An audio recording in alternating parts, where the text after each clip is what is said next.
Video ছাড়লাম। হুট করে ফ্যামিলির সবাই মিলে 300 ফিট চলে গেলাম। আর 300 ফিটে যেয়ে আমরা কি করলাম, কত কিছু দেখলাম তা থাকছে আজকের ভিডিওতে।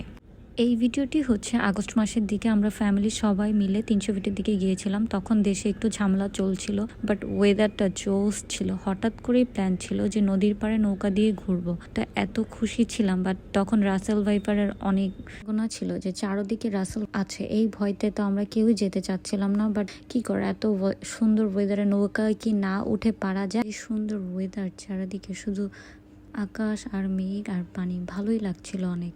সবাই নৌকায় উঠবে না, কিন্তু তাও মন তো আর মানে না, সবাই উঠলাম। আর পরিবেশ এত সুন্দর ছিল। নৌকা ভ্রমণ শেষে কিছুক্ষণ পরে সামনে দেখে একটা দোলনা, তো এটা দেখে আম্মু, খালামণি, আপু আর লোভ সামলাতে আমরা কেউই পারলাম না।